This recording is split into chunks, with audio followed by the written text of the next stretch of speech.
Bonjour Patricia. Bonjour Harry. Alors toi c'est Patricia de Boisson, on se connaît maintenant depuis un certain temps. Un an, exactement. Un an déjà. Oui. Et j'ai une phrase de toi qui m'a interpellé et sur laquelle on va démarrer un petit peu, ça va être ma première question. D'accord. Tu as écrit, alors, de la manière dont tu l'as écrit, je suis pas sûr que ce soit toi qui l'as écrit, mais pourtant c'est de toi. Tu te définis comme le prolongement de notre univers intérieur à la recherche de l'infiniment beau. Absolument, ça c'est de moi. C'est bien de toi. Mais c'est sûr, il est certain que nous sommes le prolongement de l'univers parce que nous venons de l'univers, nous faisons partie de la création, nous faisons partie du tout. Et faisant partie du tout, eh bien, l'univers il progresse tout le temps, il est tout le temps créatif, il y a des étoiles qui se créent chaque jour, d'autres qui meurent, comme nous les humains. Donc nous faisons comme l'univers, nous mourons, nous naissons et nous créons nous-mêmes. Mais toi tu vas jusqu'à la recherche du beau.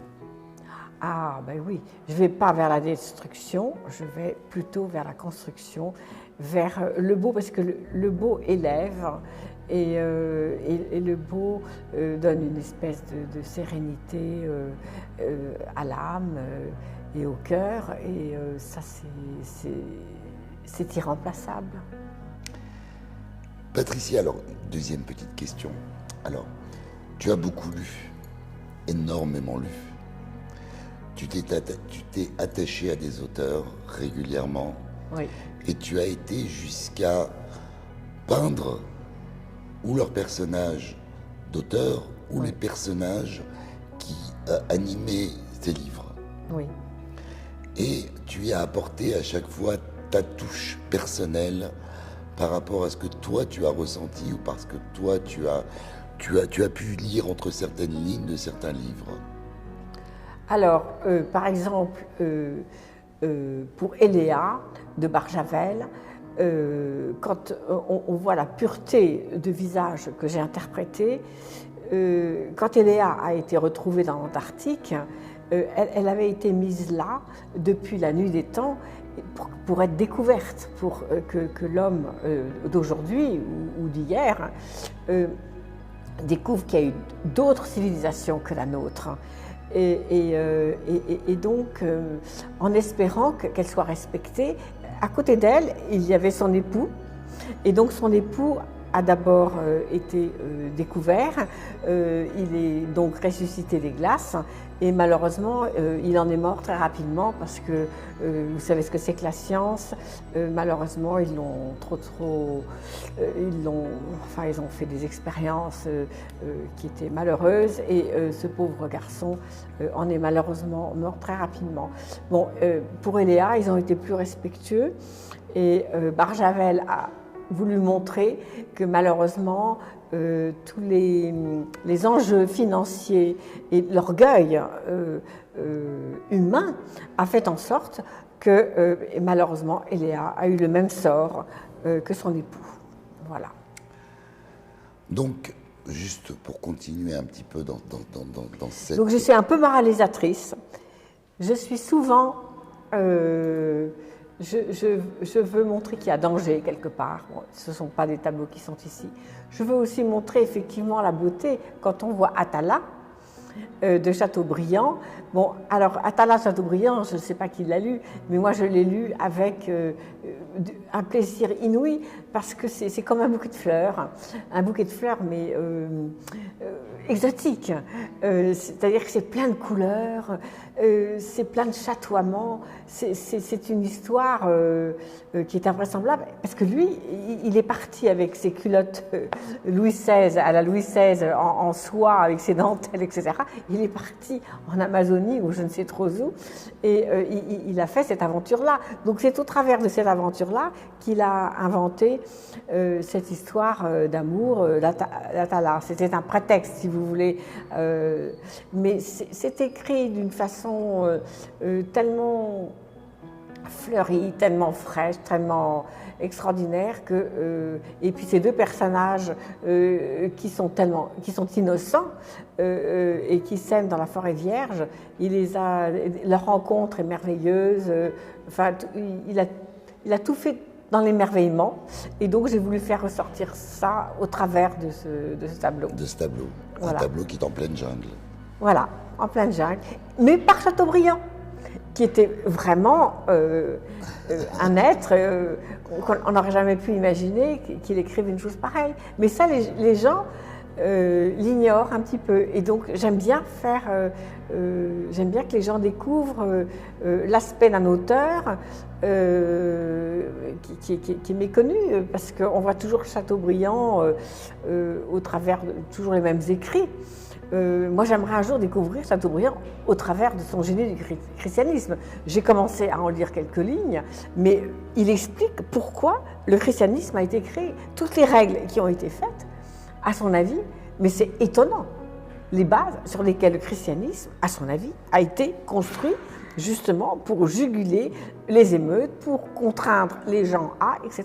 C'est étonnant. Le génie du christianisme, à ma retraite, je suis depuis longtemps, je ne sais pas si un jour je la reprendrai, mais j'ai le livre à la maison et je pense que je m'y intéresserai. C'était un être qui était un avant-gardiste extraordinaire, parce qu'il était ouvert à tout. On le voit toujours avec des œillères, mais il n'était pas du tout comme ça. Donc j'ai voulu qu'on le découvre sous un autre angle. Et alors, tu as quand même un rapprochement avec d'autres humanistes de ce siècle. Bon, alors, on en voit quelques-uns que tu as dépeints. Je pense des gens quand même qui ont un petit peu révolutionné notre siècle. Je pense particulièrement à tes rapports avec Jean d'Ormesson. Ah oui.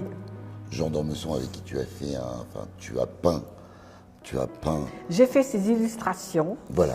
Lorsque j'ai découvert, tout à fait par hasard, ces écrits sur une Genèse que tout le monde ignore, que tout le monde lit en diagonale, sans s'en imprégner. Parce que, en fait, ça a été une rencontre. Ça a été une rencontre sur ce plan-là. C'est pour ça qu'il a aimé les illustrations que j'ai faites sur son écrit. Ça a été une rencontre à un certain niveau, au niveau spirituel. C'est qu'il a compris que j'avais totalement analysé et puis la hauteur de ses écrits. Et alors que les gens avaient tout lu en diagonale. Et donc ça a été une rencontre fantastique sur ce moment-là, parce que toutes les illustrations que j'ai faites correspondaient pour lui exactement à ce qu'il avait écrit. C'était à la hauteur de ce qu'il avait écrit. Et donc ça lui a donné, comme il m'a dit, ça m'a fait un choc mystique de voir mes phrases et mes mots mis en couleur, en forme et sous des symboliques qui correspondaient exactement à ce que je voulais dire et à ce que je voulais exprimer. Il m'a dit, vous avez refait un roman de l'Éternel, et c'était tout à fait inattendu, et voilà, et j'en suis très très reconnaissante. Voilà. Il a dit une chose, Jean d'Ormesson, il a dit, si Dieu n'a pas de nom, c'est parce qu'il n'y avait personne pour lui en donner un. Oui, je trouve ça génial. Voilà. Non, il n'y avait personne pour le nommer. Pour le nommer, vous voyez, donc c'est quelque chose qui est assez intéressant. Et concernant les autres, alors, parce que vous passez d'une chose à l'autre, concernant les autres écrivains que vous avez peints ou dépeints, il y a toujours, je dirais, je vais utiliser un petit mot que j'ai utilisé pour Jacques, mais il y a toujours un petit fil rouge dans ce que vous faites. C'est-à-dire qu'il n'y a pas toujours une toile, mais il y a 2 toiles, voire 3 toiles qui vont avoir quelque chose en commun. Comme lorsque vous avez fait l'exposition Jean Marais, on a eu le droit à plusieurs toiles sur Jean Marais. Il y a eu le rapport entre Jean Marais et c'était Jean Marais et Jean Cocteau. Et Jean Cocteau. Et Jean Cocteau. Oui, bien sûr. Ensuite, on a eu le droit à La Belle et la Bête. Oui. J'ai le souvenir d'avoir vu cette toile. Oui. Donc, il y avait vraiment un sujet qui avait été fait par vous au niveau de Jean Marais. Et dans chacune de vos toiles, on sait qu'il y a une histoire antérieure et il y a un fil conducteur. Toujours, parce que pour approfondir un sujet, il faut qu'il y ait un fil conducteur. Hein, et après, c'est comme une plante, finalement. Il y a la tige, et puis il y a les feuilles qui arrivent. Et puis, finalement, l'exposition, c'est le bouquet. Tout à fait. Voilà, c'est un petit peu comme ça que ça se passe. Et quand je fais un tableau, très souvent, sur le tableau, comme Novecento, qui est là, de Federico Baricco, ou le joueur d'échecs, ils sont faits, sur le tableau, ils sont faits en 3 temps, pour montrer 3 temps du roman. Il y a une superposition du temps et une superposition à l'image. Exactement. Et ça, je trouve que c'est très très important parce que les choses ne se font jamais en un temps. Pas souvent. Mais ça, c'est très souvent ce que j'ai voulu évoquer, c'est les choses enfin, je ne sais pas quel est le mot qui s'approprie lui à ça. Voilà. Ben, écoutez-moi juste une petite dernière question concernant Mme Baker.